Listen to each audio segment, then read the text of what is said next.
Well, good morning, good people. Mark Holmes here, and as always, I want to say thank you all for watching, commenting, subscribing, and being part of the Joe Boo Sports Report.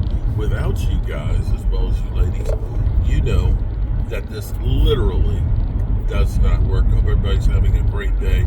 It is Taco Tuesday, and this is week number 2 of Free Agent Frenzy, which is basically wound down.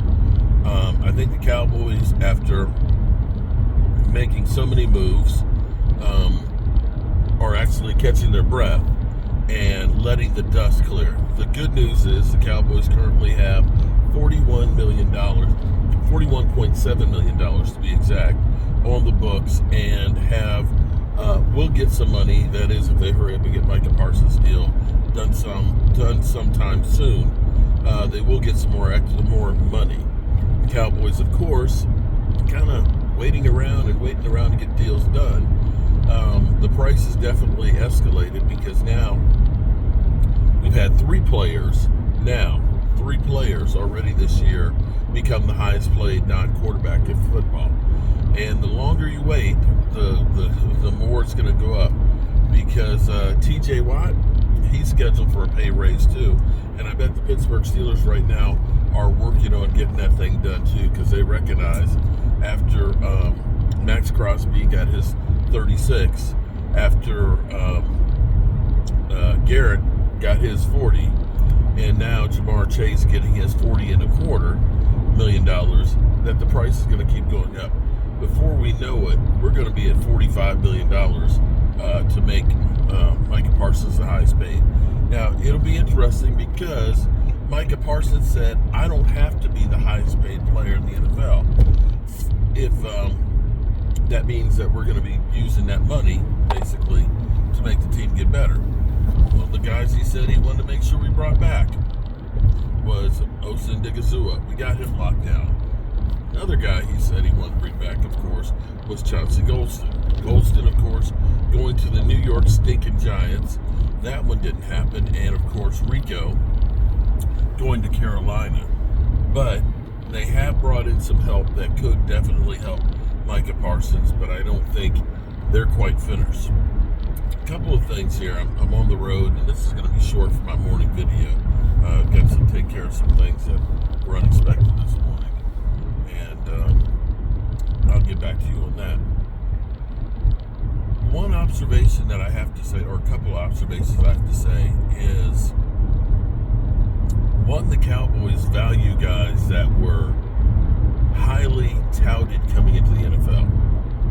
I don't know if this is they're not doing their homework and they're just looking at what people said when these first people were drafted, or if they really believe that this person is a lot better than what they may have done their first years. Because you can look at how many former first-round draft picks we now have on the roster that we've hired as free agents. The second part of this is they are truly going through and going young. I can't wait till the roster's a little more set so they can go through and look at the average age of players. But I'm betting you that the Cowboys will be in the top 10, if not the top 5 youngest teams, with the losing D-Law, with losing Zach Martin, and of course last year Tyron Smith. Our elder statesmen are all gone.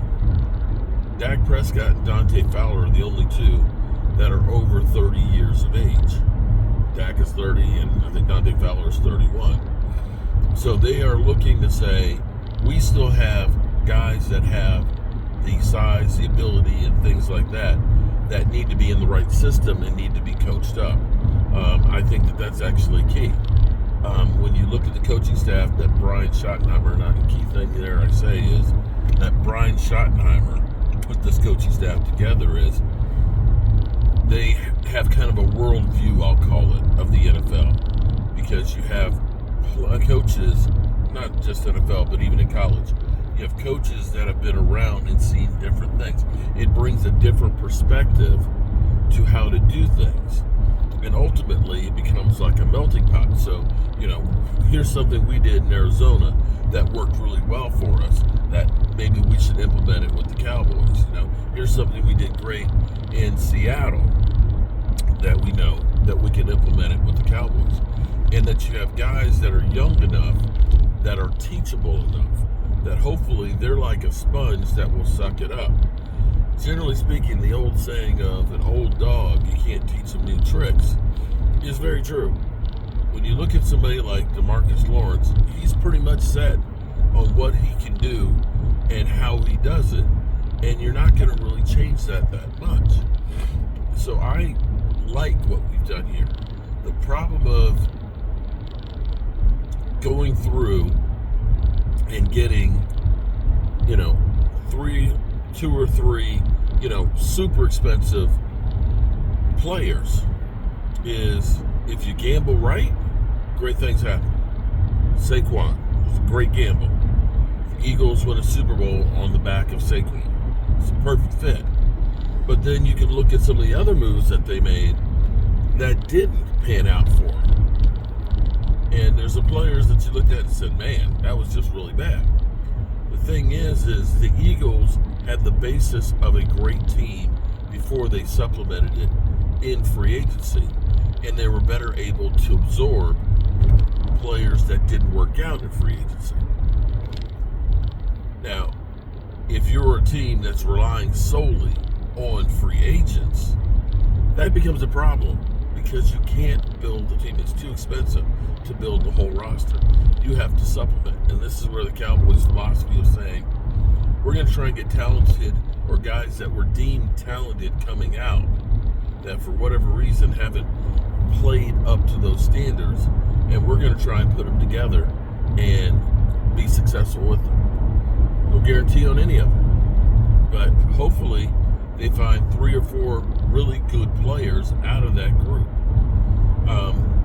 I'm going to say I love the fact that we were able to get back Dante Fowler, and apparently Dante Fowler doesn't have the same perspective that DeMarcus Lawrence had, because DeMarcus Lawrence, with the whole kind of bitch slapping the Cowboys on the way out, Dante Fowler seemed to want to come back, even though he was actually working and having an incredible season with Dan Quinn.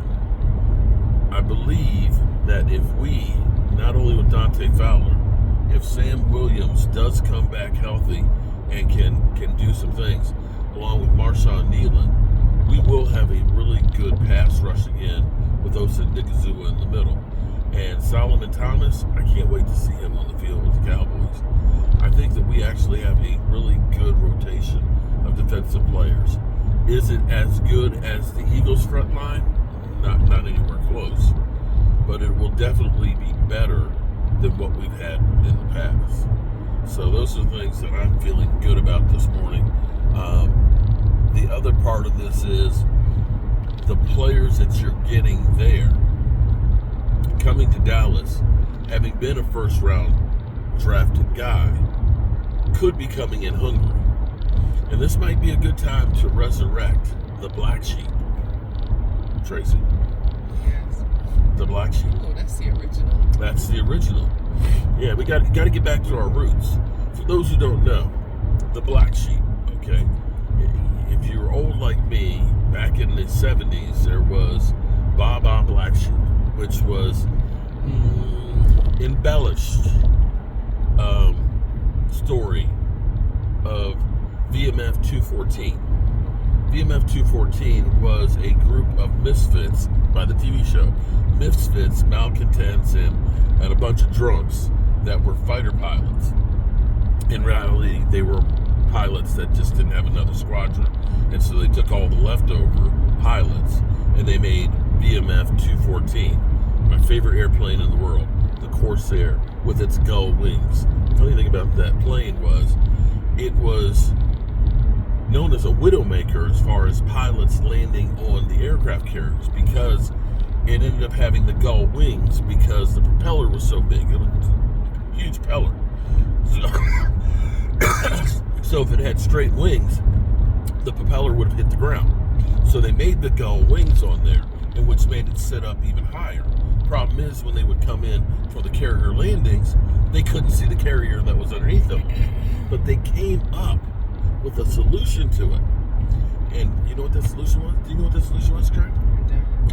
What they did was, if you ever see old footage of Corsairs coming in to land on a carrier, what they do is they come in banking to the carrier so they can see it, and then they turn flat and land.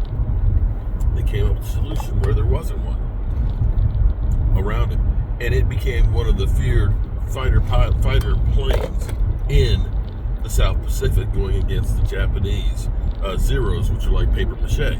They were quick and agile, but that being those Corsairs, they were dogs.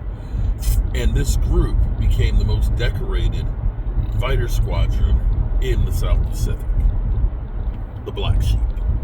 And so here we have a bunch of guys that were highly touted coming out that hadn't performed really well, and maybe, just maybe, putting them together with the right coaching and play calling, that they become successful.